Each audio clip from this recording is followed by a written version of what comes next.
Ouais, il y a beaucoup d'actions mises en place par la mairie pour tout ce qui est santé, notamment le sida, la soirée sida, qu'on organise tous les ans, enfin que la mairie organise tous les ans. Pour les jeunes, je trouve elle est super. C'est une des villes qui est à l'écoute.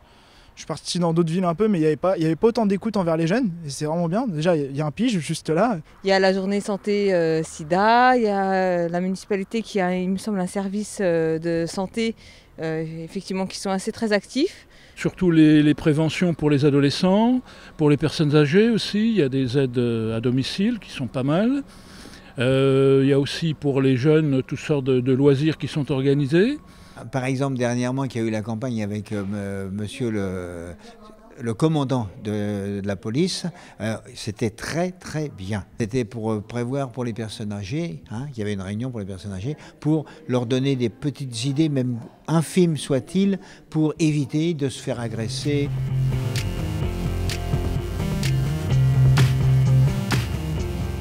C'est une question de moyens. Je pense qu'il n'y a pas plus de moyens ici qu'ailleurs. Donc les gens font avec ce qu'ils ont. Et les gens qui font partie des associations des aides à domicile, ceux-là, ils font beaucoup. Il y a une bourse aux vêtements qui est mise en place, justement pour les personnes qui ont des difficultés financières, pour tout ce qui est vêtements, etc. Au point jeunesse, on aide les jeunes pour partir à l'étranger. On donne une bourse pour les jeunes qui ont des difficultés financières mais qui ont un projet de voyage à l'étranger. Par exemple, pour les personnes âgées qui sont seules, eh bien, ils rendent des visites régulièrement pour voir si tout va bien, s'ils ont besoin de quelque chose. Oui, ils s'en occupent bien. Pour les enfants, ils font des sorties qui sont payées par la ville.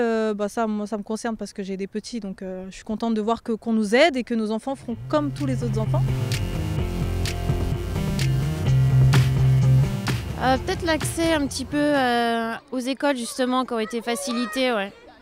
Mais je pense que c'est pas assez. Ne serait-ce que les trottoirs d'ailleurs qui sont impraticables. Pas grand-chose, je trouve.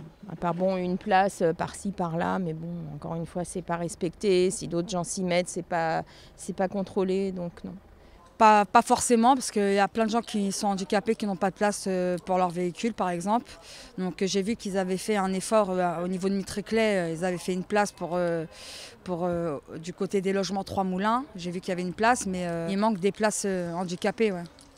Je trouve qu'il n'y a pas assez de place. Bon, pour l'instant, la plupart des bâtiments, ils n'ont aucun accès pour les handicaps. Et même les rues, toutes les zones, ils n'ont pas des accès pour les handicaps. Plutôt, j'ai pris plusieurs fois le RER pendant des années. J'habite aussi dans la ville, donc je me balade, il n'y a pas de souci. Il n'y a rien qui me fait peur. Je sors avec mes filles. Il n'y a aucun souci. J'ai été agressée il y a 15 jours. J'ai téléphoné à la police, on m'a dit d'aller au commissariat, mais personne ne s'est dérangé pour savoir ce qui s'était passé. Et j'ai été braquée dans la rue par une voiture. J'ai été dans plusieurs quartiers. Là, j'habite sur Mitry-le-Neuf. Mais en termes de sécurité, je suis relativement content. Nous avons été cambriolés au mois de janvier, au mois de mai, rebelote. Si je peux m'exprimer ainsi. Mais oui, je me sens en sécurité dans la ville. Parce que je vois souvent la police, enfin il y a quand même des rondes par la police. Il y a aussi le ASVP qui circule assez souvent. Très souvent pour aussi les trottoirs, pour voir si les voitures sont bien garées, etc. Ils le font assez vite et de manière assez précise. Dans les écoles, on a des gens qui sont là pour aider à tout ce qui est sécurité. Notamment les voitures, vérifier qu'il y ait bien que tout soit bien sécurisé, notamment sur les passages piétons. Je sais que niveau police, Mitry-Mory, il n'y a pas assez d'effectifs. Mais en tant que maman, etc., je pense qu'il devrait y avoir plus de rondes. C'est vrai que le fait que les policiers soient plus sur Mitry, ça crée quand même un incident. Je trouve qu'ils sont pas, il n'y a pas assez de sécurité au niveau de la police, je parle. Et je trouve qu'il y a beaucoup de cambriolage quand même.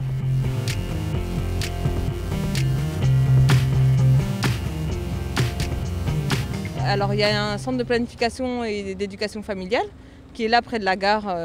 Effectivement, quand on se rend compte que les gens ne sont pas forcément au courant qu'il existe un centre de planification, qu'on peut consulter une conseillère conjugale et familiale de façon gratuite. Je connais très bien ce qui est fait pour les droits des femmes, puisqu'il y a Maison Solidaire là. Si elles ont des problèmes, elles peuvent les exposer. On leur répond, elles ont des conseils, enfin bon, elles sont aidées. Maintenant, est-ce que les personnels au centre là-bas, est-ce qu'ils sont suffisants par rapport aux dossiers en question? Je ne sais pas, parce que j'ai entendu quelqu'un me dire qu'elle a des soucis, mais c'était compliqué d'avoir un rendez-vous, avoir un peu de suivi sur son dossier. Une fois que c'était un petit peu compliqué, voilà, pour avoir le temps de traiter tout le monde, à mon avis, c'est un peu compliqué. Il y a beaucoup de choses encore à faire, même si ça a évolué beaucoup, mais je pense qu'il y a encore beaucoup de travail à faire. Alors si la ville de Mitry-Mory s'investit pour les droits des femmes, ben super, allons-y.